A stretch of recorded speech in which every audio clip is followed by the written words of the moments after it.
Puji Tuhan, shalom. Shalom. Ya, puji Tuhan. Kita akan siapkan hati dan pikiran kita akan datang kepada Tuhan. Kita akan menyembah Tuhan.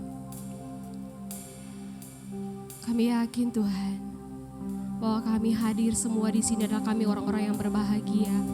Kami adalah orang-orang yang sudah dimenangkan oleh Tuhan. Dan hari ini Tuhan, kami mau bersuka cita di dalam Engkau. Kami mau mengalami kemenangan bersama dengan Engkau Tuhan. Ini hidup kami, ini hati kami, ini pikiran kami Tuhan. Kuasailah Tuhan dengan roh. Haleluya Yesus Tuhan. Haleluya Yesus.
Ku berbahagia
menyanyikan pujian ini dan segenap hatimu dan kesungguhan, katakan bahwa Engkau adalah jemaat yang paling berbahagia memiliki Allah yang besar.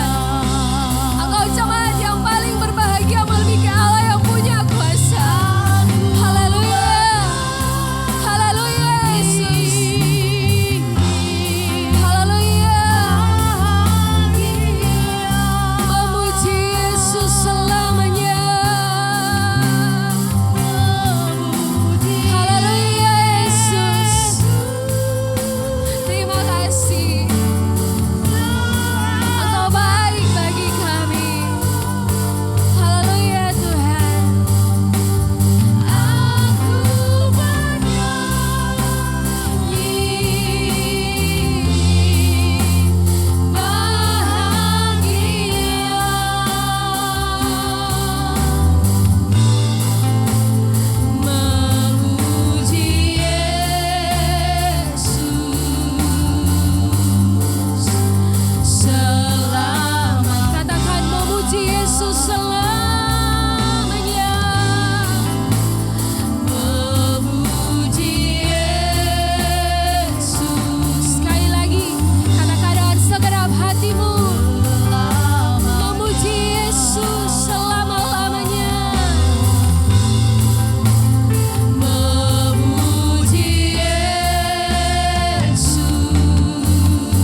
Kami mau selalu ada dalam kebenaran-Mu. Kami mau selalu ada dalam kekudusan-Mu Tuhan. Kami yang hadir di sini, Bapak Ibu Saudara-saudari yang masih di jalan, Engkau jaga sertai berkati mereka, pertimbangkan di tempat ini dengan segala baik. Dan kami minta Tuhan, Engkau mengurapi setiap kami, suci dan kuduskan setiap hati kami pada pagi hari ini, karena kami mau bebas di dalam Engkau. Kami memuji dan memuliakan nama-Mu. Tuhan Yesus, kami membuka ibadah di pagi hari ini hanya di dalam nama-Mu. Haleluya, amin. Puji Tuhan, mari sanggup berdiri, amin. Kita mau bersuka cita di dalam Tuhan. Apa yang tak pernah kita lihat, itulah yang Tuhan sediakan bagi kita semua, amin.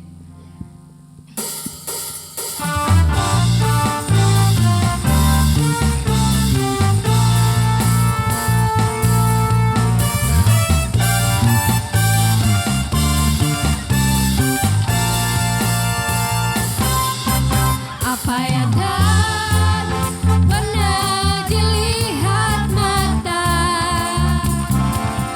dan tak pernah didengar telinga, yang tak pernah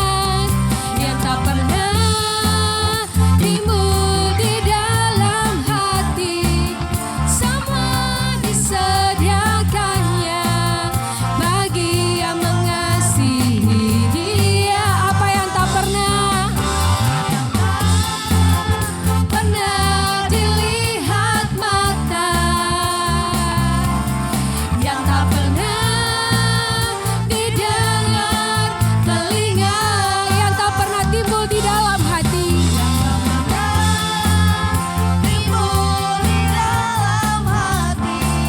semua disediakannya bagi yang mengasihi Dia. Katakan, Allah sanggup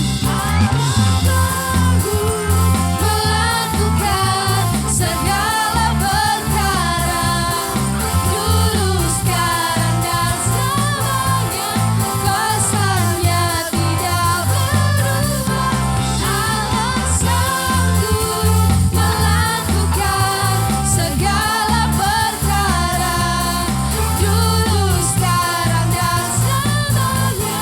Kuasa-Nya tak berubah.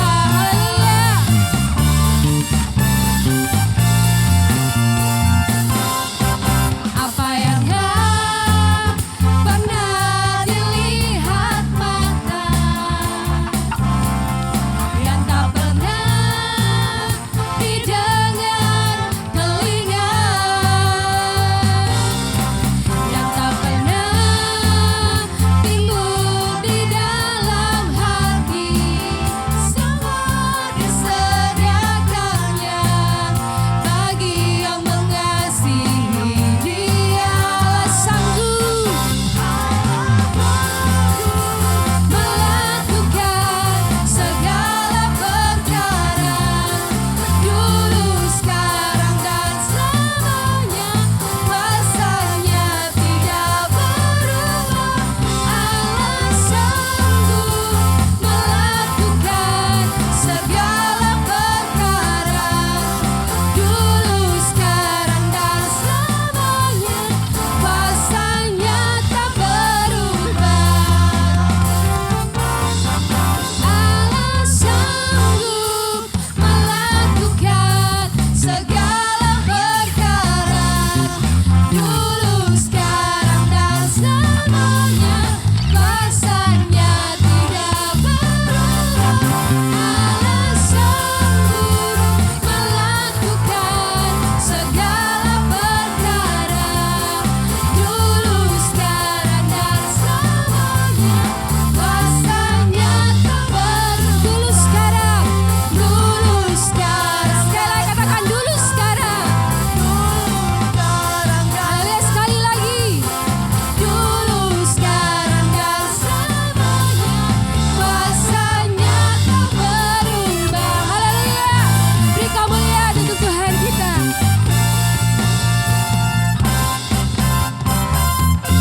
Haleluya, puji Tuhan. Saya persilakan Bapak Ibu Saudara-saudari untuk duduk kembali.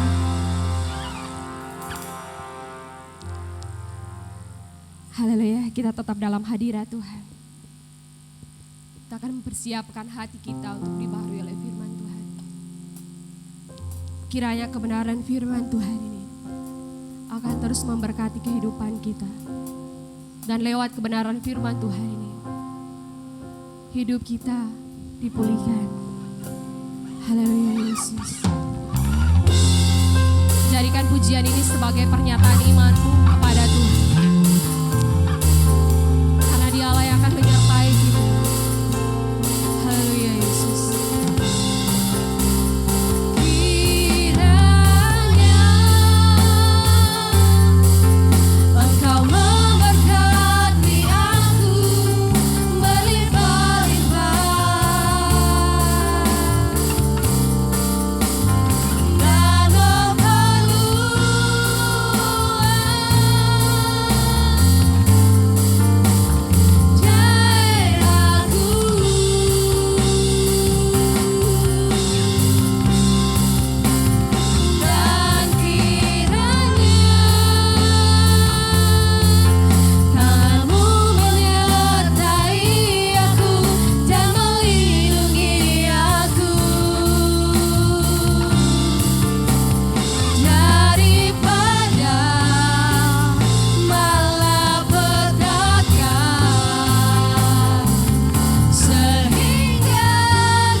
Kiranya Engkau memberkati aku berlimpah-limpah.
Saya berdoa supaya kita semua yang hadir pada pagi hari ini akan menikmati lawatan Tuhan dan pulang dengan membawa sukacita dengan satu tekad yang baru bahwa saya harus menjadi saksi yang bersaksi.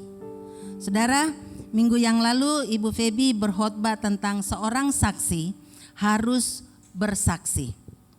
Kenapa? Saya merenungkan bahwa kalau seorang saksi adalah orang yang melihat sendiri atau mengalami sendiri atau mendengar sendiri dari apa yang kita lihat, apa yang kita saksikan. Nah, itu saksi berarti saya melihat, saya tahu sesuatu. Tapi saksi itu tidak akan berdampak apa-apa kalau dia tidak bersaksi. Betul? Seorang saksi tidak akan berdampak apa-apa, tidak akan membawa pengaruh apapun kepada orang lain atau kepada dirinya sendiri kalau dia sendiri tidak bersaksi. Oleh karena itu, pada pagi hari ini saya ingin mendorong saudara supaya kita yang sudah dipanggil oleh Tuhan sebagai saksi harus bersaksi. Dan tema hari ini, supaya seorang itu bersaksi, bagaimana caranya supaya orang bersaksi? Dia harus keluar dari zona nyamannya. Ya, harus keluar dari zona nyaman.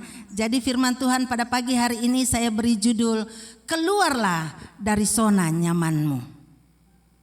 Katakan, keluarlah dari zona nyamanmu. Amin. Biasanya orang lebih suka tinggal di zona nyaman. Contohnya begini, ada orang-orang ke gereja, kalau dia sudah duduk di satu tempat, dia akan terus duduk di situ. Dan rasanya kalau pindah ke tempat duduk yang lain rasanya kurang nyaman, betul? Tapi itu tidak masalah kalau yang seperti itu. Tetapi ada kalanya karena kita mau yang nyaman, maka kita tidak mau bergerak. Padahal Tuhan bilang kita harus keluar dari zona nyaman kita. Saudara, waktu Petrus dia ada di dalam perahu, kemudian ada Tuhan Yesus berjalan di atas air. Zona nyaman untuk Petrus di mana, saudara? Tetap dalam perahu. Tetapi waktu dia tetap ada di dalam perahu, dia tidak akan pernah mengalami mujizat.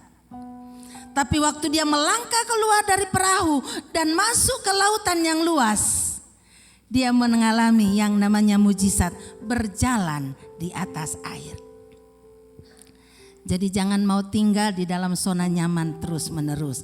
Keluarlah dari zona nyaman, saudara. Amin.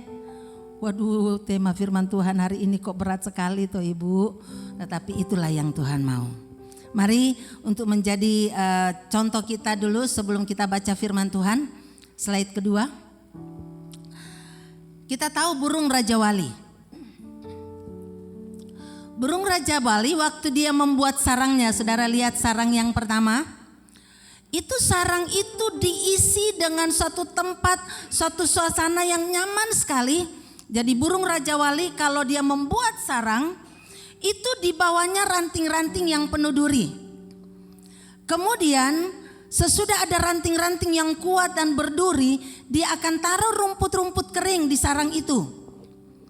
Sesudah rumput-rumput kering, dia akan ambil bulu-bulu halus, bulu-bulunya yang halus dan dia taruh di dalam sarang itu. Sehingga waktu dia bertelur, si betenanya bertelur di situ, telurnya aman sekali, tidak akan tertusuk oleh duri. Kemudian sampai anaknya menetas, anaknya yang masih kecil sekali akan tidur di dalam sarang yang sangat nyaman. Itu sarang yang pertama. Ibunya akan datang dan menyuapi anaknya dengan makanan-makanan. Tetapi burung Raja Wali setelah anaknya mulai gede, dia mulai akan buang itu bulu-bulu halus. Dia akan buang itu rumput-rumput yang mengalasi sarangnya. Sehingga yang tersisa apa, saudara? Duri-duri. Nah, kalau yang tersisa tinggal duri-duri, kira-kira anaknya akan tinggal di dalam sarang tidak? Anaknya nggak mau tinggal di dalam lagi karena zona nyamannya sudah hilang. Dan burung Raja Wali kalau masih anaknya masih bermalas-malas, dia akan ambil anaknya begitu dan dijatuhkan ke bawah. Dan dia dipaksa untuk belajar terbang. Dengan demikian burung Raja Wali akan melatih dirinya terbang sampai dia bisa terbang tinggi. Karena dia berani, ibunya berani keluarkan anaknya dari zona nyaman. Saudara, ternyata Tuhan juga sama. Saudara mau bukti? Kita buka di dalam Kisah Para Rasul pasal yang ke-8. Ayat yang pertama sampai dengan ayat yang ke-13, pembacaan yang cukup panjang. Saya mau kita baca bersama-sama dengan bersuara. Kisah Para Rasul 1, 8 ayat 1 sampai 8. Demikian bunyi firman Tuhan. Penganiayaan terhadap jemaat di Yerusalem. Pada waktu itu mulailah penganiayaan yang hebat terhadap jemaat di Yerusalem. Mereka semua kecuali rasul-rasul tersebar ke seluruh Yudea dan Samaria. Orang-orang saleh menguburkan mayat Stefanus serta meratapinya dengan sangat. Tetapi Saulus berusaha membinasakan jemaat itu dan ia memasuki rumah demi rumah dan menyeret laki-laki dan perempuan keluar dan menyerahkan mereka untuk dimasukkan ke dalam penjara. Mereka yang tersebar itu menjelajah ke seluruh negeri itu sambil memberitakan Injil. Dan Filipus pergi ke suatu kota di Samaria dan memberitakan Mesias kepada orang-orang di situ. Ketika orang banyak itu mendengar pemberitaan Filipus dan melihat tanda-tanda yang diakandakannya, mereka semua dengan bulat hati menerima apa yang diberitakannya itu. Sebab dari banyak orang yang kerasukan roh jahat keluarlah roh-roh itu sambil berseru dengan suara keras. Dan banyak orang juga lumpuh dan orang timpang yang disembuhkan, maka sangatlah besar sukacita dalam kota itu. Seorang yang bernama Simon telah sejak dahulu melakukan sihir di kota itu dan menakjubkan rakyat Samaria, serta berlagak seolah-olah dia seorang yang sangat penting. Semua orang besar kecil mengikuti dia dan berkata, orang ini adalah kuasa Allah yang terkenal sebagai kuasa besar. Dan mereka mengikutinya karena sudah lama ia menakjubkan mereka oleh perbuatan sihirnya. Ayat yang ke-12, tetapi sekarang mereka percaya kepada Filipus yang memberitakan Injil tentang kerajaan Allah dan tentang nama Yesus Kristus. Dan mereka memberi diri mereka dibaptis, baik laki-laki maupun perempuan. Simon sendiri juga menjadi percaya. Dan sesudah dibaptis ia senantiasa bersama-sama dengan Filipus dan takjub ketika ia melihat tanda-tanda dan mujizat-mujizat yang besar terjadi. Saudara yang kekasih di dalam Tuhan, seperti saya katakan tadi bahwa ternyata Tuhan juga melakukan apa yang seperti dilakukan oleh burung Raja Wali.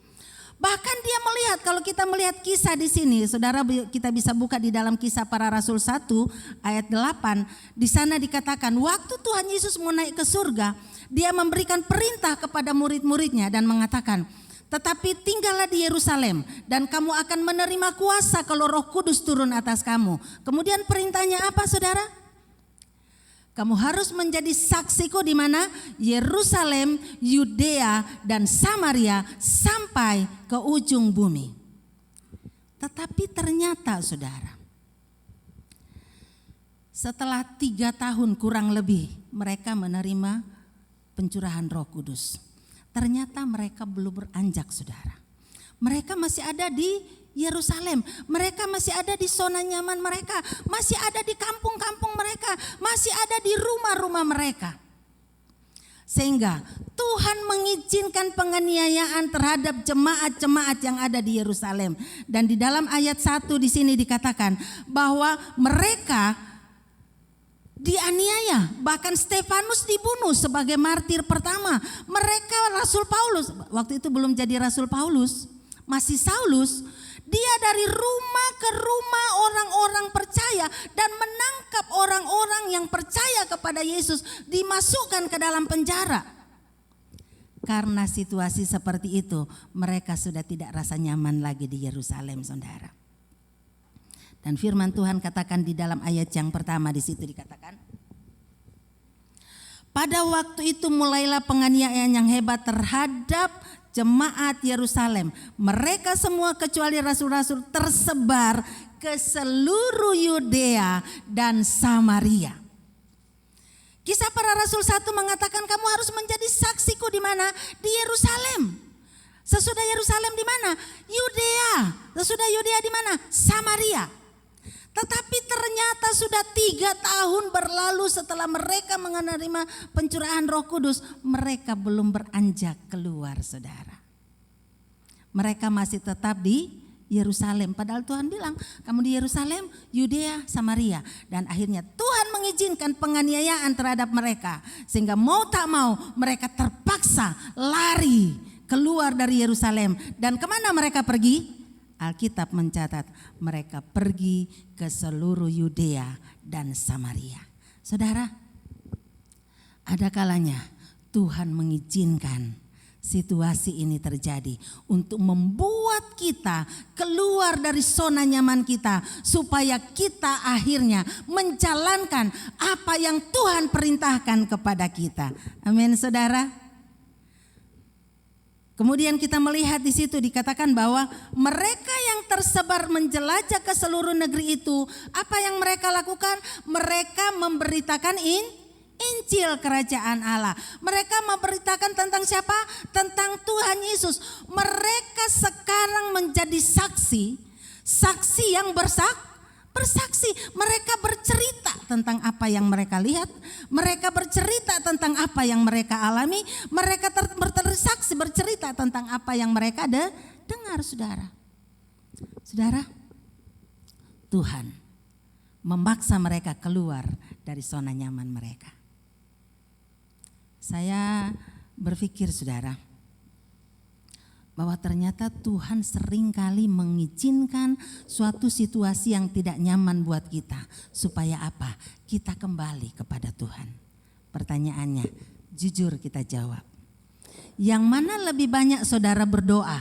Waktu saudara nyaman-nyaman saja, atau waktu saudara sedang menghadapi masalah? Halo, ada yang bisa tolong mewakili dengan suara lantang? Yang mana lebih banyak berdoanya? Waktu banyak masalah, saudara. Jadi saya mau katakan pada pagi hari ini, jangan tunggu sampai Tuhan mengizinkan masalah dalam hidup kita, baru kita menjalankan perintah Tuhan. Jangan izinkan atau jangan biarkan Tuhan harus memaksa kita melakukan kehendaknya. Tapi mari kita menjalankannya tanpa harus dipaksa oleh tangan Tuhan yang kuat. Murid-murid pada saat itu mereka tidak melangkah keluar dari Yerusalem. Mereka masih berputar sekitar Yerusalem saja. Padahal Tuhan bilang, pergi Yerusalem, jadi saksi di Yerusalem, Yudea dan Samaria. Tetapi 3 tahun berlalu mereka belum bergerak apa-apa. Dan akhirnya Tuhan mengizinkan penganiayaan terjadi atas mereka. Bahkan Stefanus harus dibunuh menjadi martir pertama. Dan sesudah itu mereka baru dipaksa oleh tangan Tuhan yang kuat keluar dari Yerusalem. Dan tersebar ke Yudea dan Samaria. Saudara, seringkali jemaat mula-mula pada saat itu dipaksa oleh Tuhan melalui penganiayaan. Di dalam pasal ayat yang keempat dikatakan mereka sambil memberitakan Injil. Nah, saudara yang kekasih di dalam Tuhan, penyertaan Tuhan akan membuat mereka berani bertindak. Penyertaan Tuhan akan membuat kita berani untuk melangkah. Kalau kita melihat di dalam Kisah Para Rasul pasal 8 ayat 4 sampai 5. Di situ dikatakan, mereka yang tersebar itu menjelajah seluruh negeri itu sambil memberitakan Injil. Dan Filipus pergi ke suatu kota di Samaria dan memberitakan Mesias kepada orang-orang di situ. Saudara yang kekasih di dalam Tuhan, sesuatu yang menarik. Mereka lari keluar dari Yerusalem karena apa, saudara? Karena mereka dianiaya di Yerusalem karena iman mereka, betul? Karena mereka percaya kepada Yesus, maka mereka lari keluar dari Yerusalem. Karena mereka menjadi pengikut Yesus, maka mereka melarikan diri ke daerah Yudea dan Samaria. Tetapi ada suatu hal yang unik di sini. Saudara, kita tahu di mana-mana di depan mata kita kalau ada buronan, apa yang buronan lakukan? Ngumpet, betul? Dia akan bersembunyi, kalau boleh sembunyi sebisa mungkin supaya orang tidak tahu mereka ada di mana, supaya mereka tidak tahu identitas, supaya tidak ada orang yang tahu identitasnya. Bahkan kalau boleh jangan satu orang pun yang tahu alamatnya. Bahkan kalau boleh dia akan kasih tahu keluarganya. Tolong kalau kamu kesini kamu ngumpet-ngumpet ya, supaya jangan ada orang yang melihat. Tetapi murid-murid ini, kenapa mereka berani? Di situ dikatakan mereka keluar dari Yerusalem karena mereka dikejar-kejar oleh tokoh-tokoh agama pada saat itu. Mereka keluar dari Yerusalem karena dikejar-kejar oleh Saulus, mau ditangkap. Bahkan kalau kita baca selanjutnya bahwa Saulus itu minta surat kuasa kepada tokoh-tokoh agama untuk pergi ke daerah-daerah lain, minta izin supaya Saulus diizinkan untuk menangkap orang-orang percaya. Tetapi yang unik adalah orang-orang buronan dalam tanda kutip ini, orang-orang pelarian karena imannya kepada Tuhan Yesus ini, mereka sampai ke tempat di mana mereka melarikan diri, mereka tidak berdiam diri. Tapi apa yang mereka lakukan? Mereka memberitakan Injil, mereka bersaksi. Kenapa demikian, saudara? Karena Tuhan menyertai mereka. Firman Tuhan di dalam Matius dikatakan, pergi jadikanlah semua bangsa muridku, baptislah mereka dalam nama Bapa, Anak dan Roh Kudus. Ketahuilah aku menyertai kamu sampai kepada akhir zaman. Saudara yang kekasih di dalam Tuhan, seringkali kita mengalami ketakutan, seringkali kita tidak berani untuk bersaksi, seringkali kita tidak berani menyatakan iman kita kepada orang-orang yang ada di sekeliling kita, karena kita berpikir, aduh nanti bagaimana. Tetapi murid-murid ini menjadi contoh buat kita. Mereka jelas-jelas buronan. Oleh buronan dalam tanda kutip, buronan bukan karena kejahatan, tapi buronan karena kepercayaannya kepada Tuhan. Tetapi waktu mereka berjalan, waktu mereka ada di tempat lain, mereka terus bersaksi dan Tuhan menyertai mereka, saudara. Janji Tuhan ya dan amin. Apakah janji itu hanya berlaku buat mereka? Tidak, saudara. Janji Tuhan berlaku buat saudara dan saya. Amin. Oleh karena itu, mari kita menjadi saksi yang berani bersaksi. Amin. Katakan, saya mau bersaksi. Saya mau bercerita tentang iman saya. Saya tidak takut karena Tuhan menyertai saya. Saudara, mari kita lihat apa yang terjadi pada saat mereka melakukan apa yang Tuhan perintahkan. Kita lihat di dalam ayat yang ke-6. Apa yang terjadi? Yang pertama, waktu mereka bersaksi maka terjadi mujizat dan pertobatan. Ayat yang ke-6 di sana dikatakan, ketika orang banyak itu mendengar pemberitaan Filipus dan melihat tanda-tanda yang diadakan, mereka semua dengan bulat hati menerima apa yang dikatakan itu. Waktu Stefanus, waktu Filipus bersaksi, waktu murid-murid bersaksi, firman Tuhan mengatakan mereka yang mendengarnya mereka menerima dengan bulat hati. Karena pemberitaan mereka disertai oleh Tuhan dan ada tanda-tanda mujizat. Tapi saya mau katakan saudara, jangan cari Yesus karena ingin melihat mujizatnya. Berapa waktu yang lalu saya merenungkan begini saudara. Waktu Tuhan Yesus melakukan mujizat, memberi makan 5.000 orang, betul? Kemudian Yesus pergi ke tempat lain, murid-murid orang-orang itu mengikuti dia. Yesus ngumpet-ngumpet pun diikuti. Tetapi waktu Yesus disalib, di mana orang yang 5.000 itu?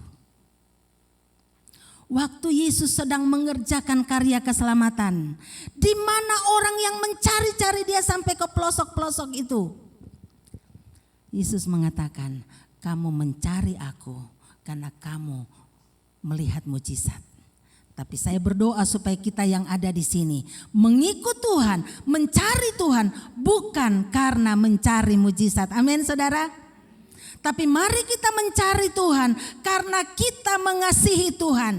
Mari kita beribadah, mari kita cari Tuhan bukan karena sungkan, bukan karena mau melihat mujizatnya, tetapi karena Tuhan begitu mengasihi kita dan kita pun mengasihi Tuhan. Amin saudara. Dan di sini dikatakan, sesudah mereka memberitakan Injil, waktu mereka keluar dari zona nyaman mereka, waktu mereka memberitakan Injil, mujizat terjadi, orang-orang mengalami pertobatan. Kita lihat di dalam ayat yang ke-12. Tetapi sekarang mereka percaya kepada Filipus yang memberitakan Injil kerajaan Allah dan tentang nama Yesus, dan mereka memberi diri dibaptis. Artinya ada pertobatan, ada keputusan untuk menjadi murid Yesus. Mari kita keluar dari zona nyaman kita. Supaya kalau kita mau melihat ada pertobatan, kalau kita mau melihat ada orang-orang yang dimenangkan bagi Tuhan, kalau kita mau supaya kita menjalankan perintah Tuhan, mari kita melangkah keluar dari zona nyaman kita saudara. Kan sebenarnya lebih enak kita ikut Tuhan saja. Kita ikut Tuhan saja, enggak usah bersaksi, menikmati berkat-berkat Tuhan, kan enak betul? Tetapi Tuhan bilang tidak cukup begitu. Kamu harus menjadi saksi. Kamu harus bersaksi, bercerita supaya orang lain pun dapat menjadi warga kerajaan Allah. Tujuan Allah membangun dan menciptakan kita, menyelamatkan kita, supaya kita mengambil bagian di dalam pekerjaan Allah, membangun kerajaan Allah di bumi ini. Dimulai dari mana? Dari tempat di mana kita berada. Mulailah bercerita tentang kasih Tuhan kepada keluarga kita yang belum kenal Tuhan. Mulailah bercerita tentang kasih Tuhan kepada tetangga kita. Kalau mereka tidak mau percaya, itu urusan mereka. Yang penting kita membuka mulut. Kita bercerita, kita berusaha untuk bercerita. Yang berikut, apa yang terjadi pada saat kita menjalankan amanat agungnya? Kuasa iblis dihancurkan. Ayat yang kedua. Di situ dikatakan, sebab dari banyak orang yang kerasukan roh jahat, keluarlah roh-roh itu tetap sambil berseru dengan suara keras. Jadi orang-orang di Samaria, orang-orang di Yudea, ada banyak yang kerasukan setan. Mereka waktu mendengarkan kabar Injil, mereka semua dibebaskan dari kuasa setan itu. Mereka dilepaskan sehingga mereka melihat kemuliaan Tuhan. Iblis akan dikalahkan, kuasa kegelapan dipatahkan kalau kita menjadi saksi. Karena apa? Allah menyertai kita. Tuhan Yesus mengatakan, segala kuasa di bumi dan di surga sudah diberikan kepadaku. Oleh karena itu, pergilah, aku mengutus kamu, jadikan semua bangsa muridku. Karena Tuhan mempunyai kuasa dikatakan segala kuasa di bumi dan di surga. Berarti kuasa yang Tuhan berikan kepada kita lebih besar daripada kuasa-kuasa yang ada di bumi. Dan dengan kuasa itu kita akan sanggup mengalahkan kuasa kegelapan. Saudara, saya mau bilang, sebagai anak Tuhan, sebagai pengikut Kristus yang sudah diberi kuasa, jangan pernah ada yang takut kepada setan. Amin. Masih ada yang takut setan, saudara? Masih ada yang takut lewat di kuburan, saudara? Saudara, harusnya setan yang takut sama kita, bukan kita yang takut sama setan. Halo. Jadi jangan jadi orang percaya, jadi anak Tuhan. Jangan takut setan kalau ini kita diberi kuasa untuk mengusir setan-setan itu. Jadi jangan takut. Saya ingat satu kali waktu kita lagi bangun sekolah di belakang. Kata orang. Itu tempat sekolah di belakang katanya angker. Waktu kita bangun sekolah di belakang, itu kan sebelum kita bangun itu kita doa di situ keliling, kita seringkali doa di halaman sekolah itu. Kemudian waktu kita pembangun seringkali saya berdiri di situ dan kami berdoa. Kemudian apa yang terjadi, saudara? Itu kandang ayam orang di belakang. Malam-malam tuh kata orang, penghuni-penghuni yang ada di sekolah itu pindah lari ke belakang. Kata mereka. Ada yang mengatakan itu yang di sekolah itu yang sedang dibangun itu karena di situ dibangun, katanya dia lari ke belakang, jadi hanya pindah ke kandang ayam orang di belakang. Karena apa? Setan takut sama kita, saudara. Firman Tuhan katakan segala kuasa di surga dan di bumi telah diberikan kepadaku, oleh karena itu aku mengutus kamu. Jadi jangan takut bersaksi, saudara. Amin. Setan-setan lari waktu Injil diberitakan. Tetapi jangan lupa bahwa yang memberitakan Injil harus dipenuhi oleh Roh Kudus. Harus dekat sama Tuhan. Kalau kita tidak dekat sama Tuhan, kita tidak membangun hubungan kita dengan Tuhan, kita mengusir setan. Akhirnya setan bilang, hei, siapa kamu? Yesus aku kenal, Paulus aku kenal, tapi kamu siapa? Tapi kalau kita dekat dengan Tuhan, Tuhan menyertai kita dengan kuasanya. Amin, saudara. Dan yang ketiga, ayat yang ke-8. Di situ dikatakan, maka sangatlah besar sukacita dalam kota itu. Saudara, di mana ada berita Injil disampaikan, di mana ada pertobatan, di mana Allah hadir, ada sukacita di sana, saudara. Amin. Saudara mau bersukacita? Saudara mau keluargamu bersukacita? Hadirkan Allah dalam keluargamu. Waktu kuasa Allah, waktu murid-murid memberitakan Injil di Samaria, waktu murid-murid memberitakan Injil di Yudea, banyak orang bertobat, maka ada sukacita di kota itu. Kalau mau keluargamu penuh dengan sukacita, mari hadirkan Allah di dalamnya. Jadilah pelaku-pelaku firman. Saudara, saya mencoba mengamati situasi yang terjadi sekarang. Corona dan pemberitaan Injil. Saya beberapa waktu terakhir ini merenungkan, saudara. Apakah menurut saudara, apakah saudara sepakat dengan saya bahwa pandemi atau corona yang ada sekarang Tuhan izinkan? Tuhan izinkan, saudara? Kenapa ya Tuhan izinkan hal itu terjadi? Saya mau katakan, Tuhan izinkan itu semua terjadi untuk memaksa kita sebagai anak-anak Tuhan, sebagai gereja-gereja Tuhan untuk mewujudkan rencana Allah. Di dalam Matius pasal 24 ayat 14.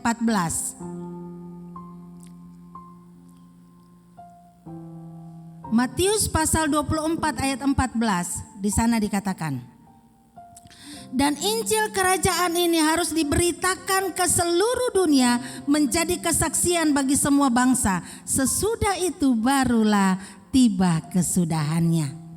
Yesus mengatakan bahwa Yesus akan datang ke dunia ini untuk kedua kalinya menjemput orang-orang percaya kalau Injil kerajaan Allah sudah disampaikan, sudah tersebar, sudah didengar oleh semua bangsa. Tetapi rupanya usaha orang-orang percaya selama ini belum maksimal di hadapan Tuhan. Sehingga Tuhan mengizinkan corona terjadi.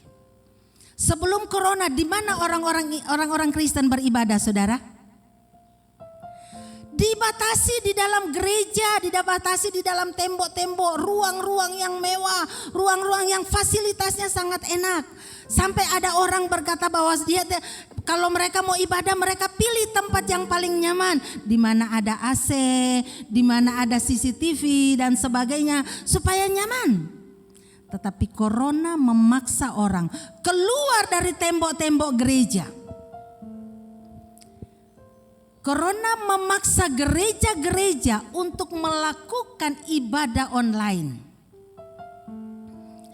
Di mana ibadah online ini bisa menjangkau jauh lebih banyak orang. Kita yang tadinya tidak pernah berpikir untuk ibadah online, saudara. Boro-boro untuk ibadah online, kita ibadah aja nggak pernah direkam kecuali kalau Natal, betul ya? Dan direkam itu pun paling dimasukkan ke CD. Kalau CD-nya disimpan ya udah selesai. Tetapi dengan ada corona kita dipaksa untuk memikir bagaimana caranya kita mengadakan ibadah online. Sehingga kita mulai mengadakan ibadah online hanya dengan menggunakan HP. Sampai HP-nya Iren jebol, saudara, gara-gara kita pakai rekaman. Dan saya berpikir, setelah kita mulai ibadah kembali, kita tetap menjalankan ibadah online. Kenapa? Ternyata jauh lebih banyak manfaatnya. Kita ibadah sekarang. Saya lupa khotbah bulan lalu. Saya tinggal buka YouTube. Klik, ternyata ada di sana. Saya bisa membukanya kembali.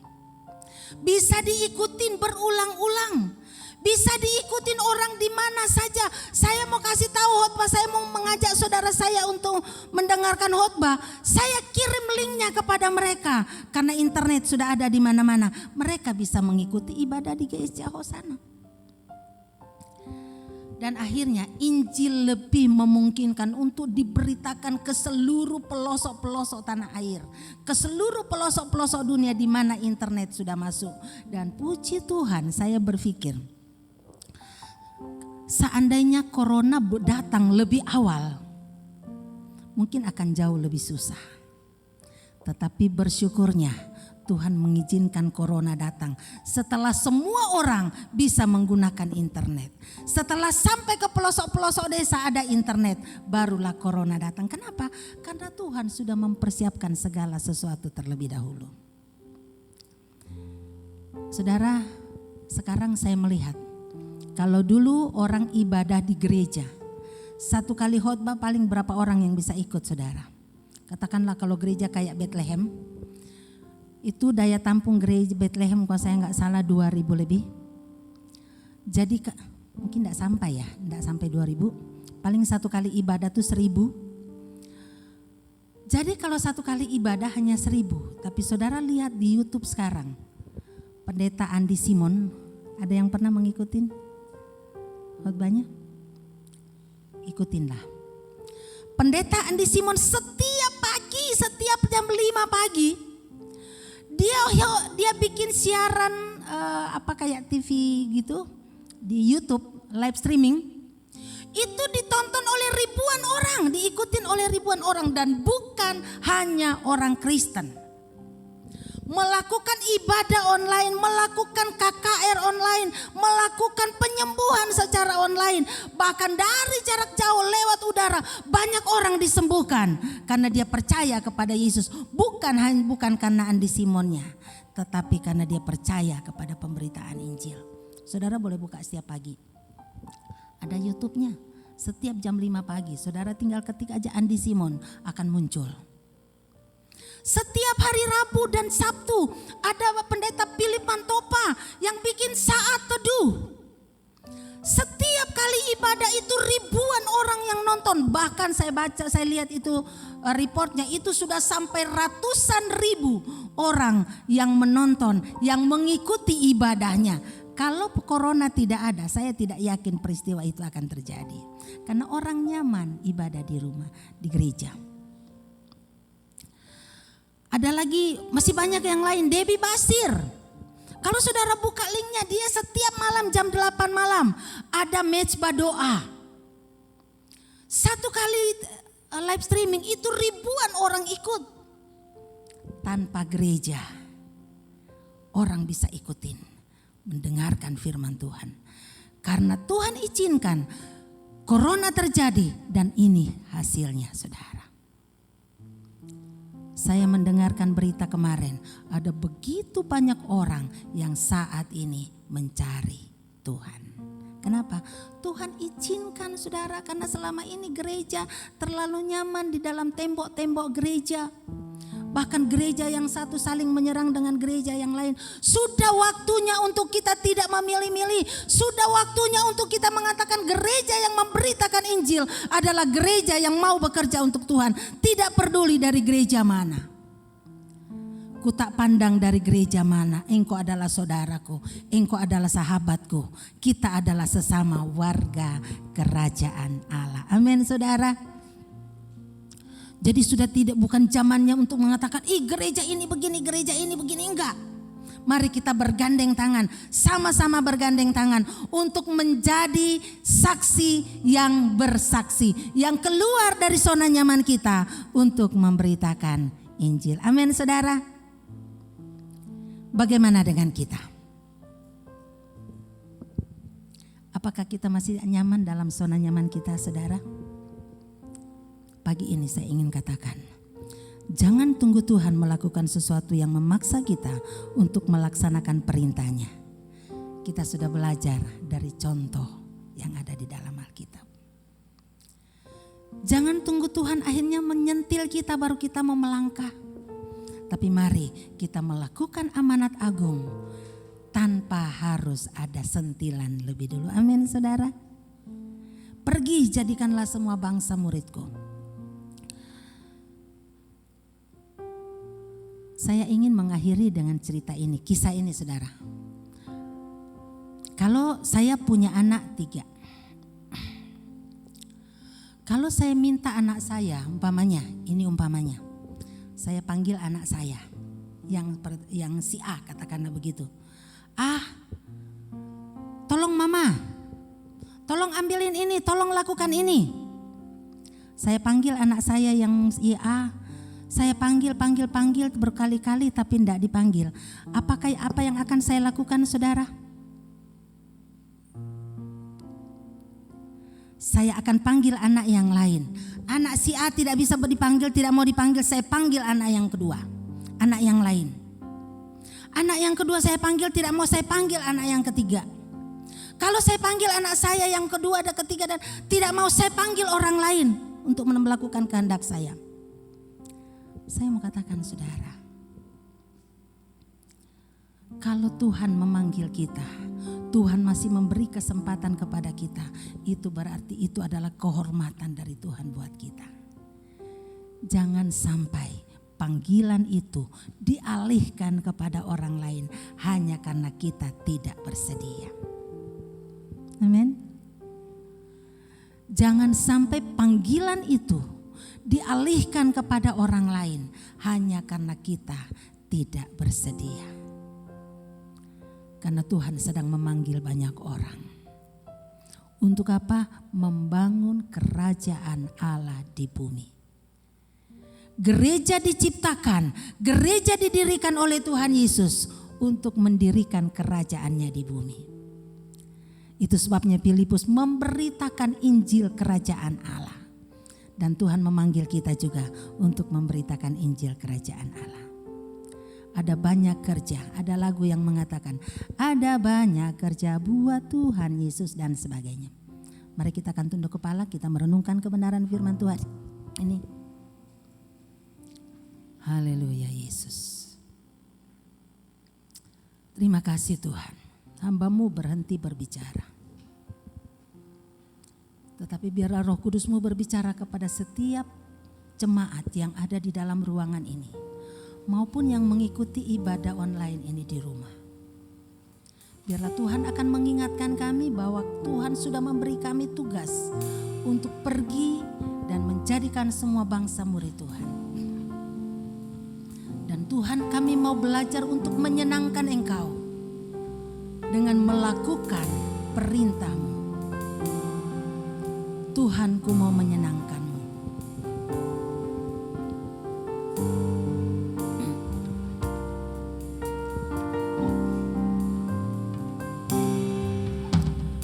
Tuhan, ku mau menyenangkan-Mu. Tuhan, bentuklah hati ini jadi bejana untuk hormat-Mu. Cemerlang bagai emas murni. Tuhan, ku serahkan hidupku. Semua ku berikan padamu. Kuduskan hingga tulus selalu, agar aku menyenangkan-Mu.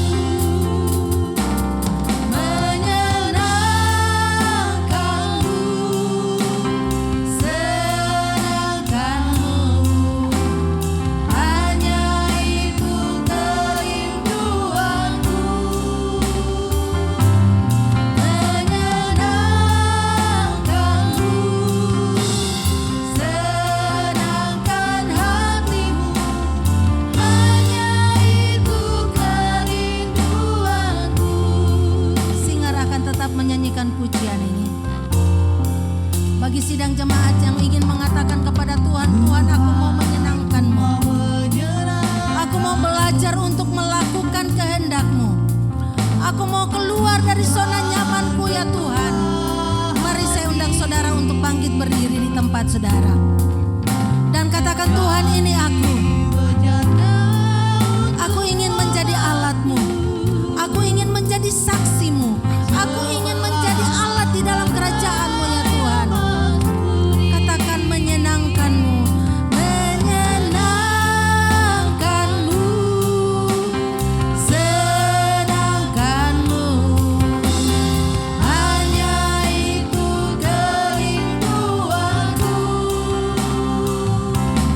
Menyenangkan-Mu, senangkan hati-Mu, hanya itu kerinduanku. Hanya itu, hanya itu kerinduanku.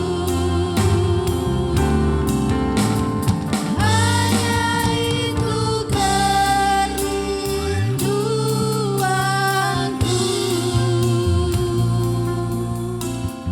Mari saya beri waktu sejenak kepada saudara untuk ingin berbicara kepada Tuhan. Apa yang menjadi keputusan saudara pada hari ini? Katakan kepada Tuhan, Tuhan, ini aku. Haleluya, haleluya Yesus. Ini hidup kami Tuhan, kami persembahkan hanya bagi Engkau. Kami rindu Tuhan untuk keluar dari zona nyaman kami Bapa. Ampuni kami Tuhan kalau selama ini kami tetap tinggal di dalam zona nyaman kami. Kami tidak berani melangkah keluar Tuhan karena terlalu banyak pertimbangan. Kami tidak berani Tuhan untuk menyatakan diri kami ya Tuhan. Ampuni kami Tuhan. Haleluya Yesus, haleluya, haleluya, haleluya Yesus. Glory, haleluya. Terpujilah nama-Mu Tuhan. Glory, haleluya. Ya la la ba la ba ya si ka la ba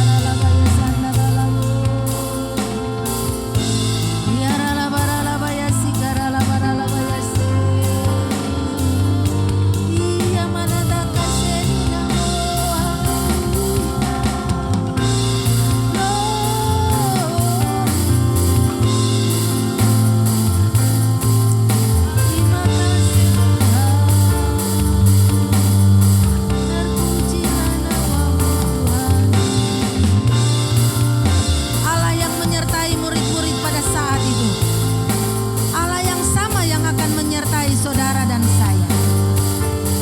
Allah yang memperlengkapi mereka dengan kuasa. Allah yang sama yang akan memperlengkapi saudara dan saya. Mari kita mulai melangkah keluar dan menyatakan iman kita. Karena di luar sana ada begitu banyak orang yang menantikan keselamatan kita. Terima kasih Tuhan. Terima kasih Yesus. Beracaralah bersama-sama dengan kami. Beracaralah ya Tuhan. Beracaralah bersama-sama dengan kami ya Tuhan. Karena Engkau Allah yang ajaib. Allah yang kudus.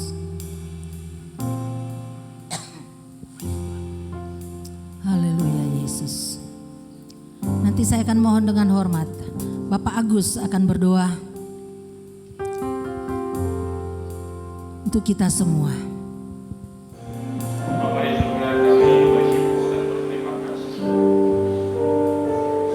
Tuhan memberikan kesempatan kepada kami untuk mendengarkan firman.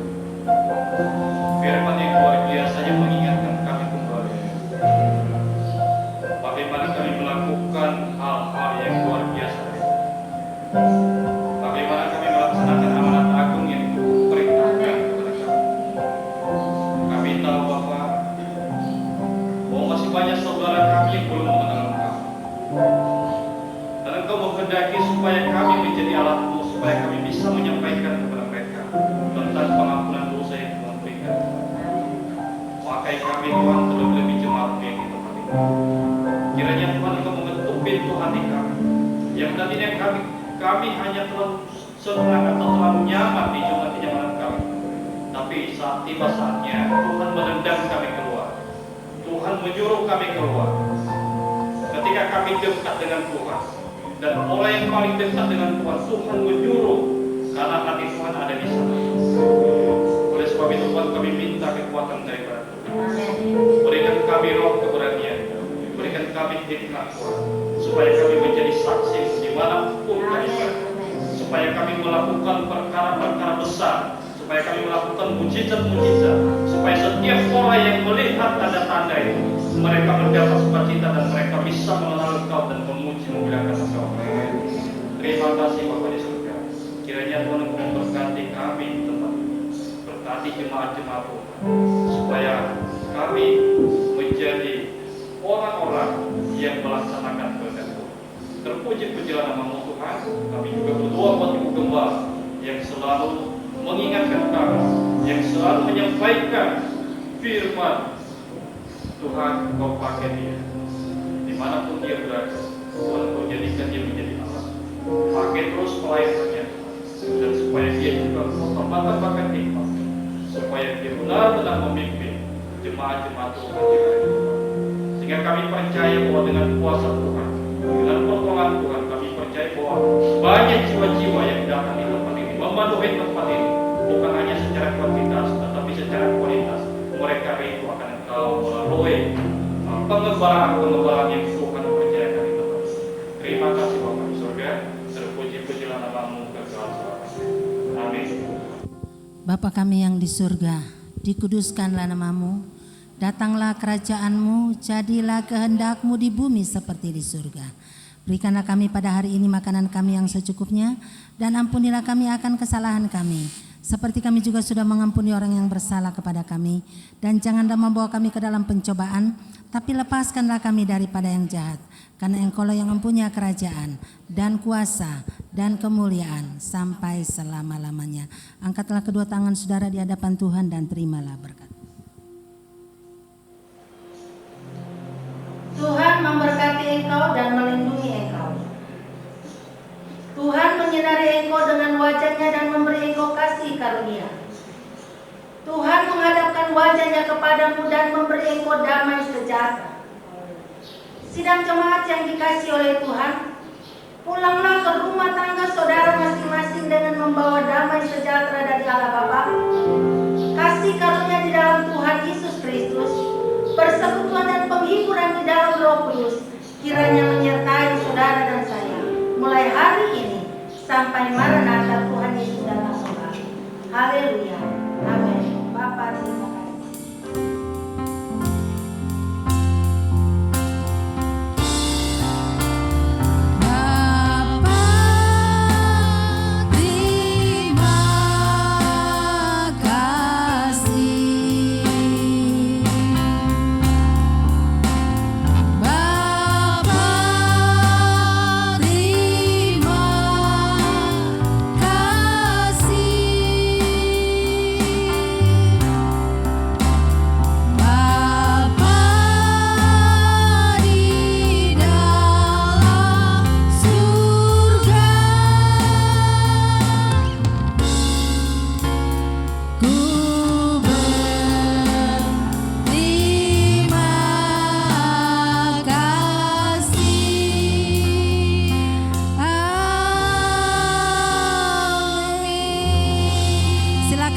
Bapak Ibu Saudara,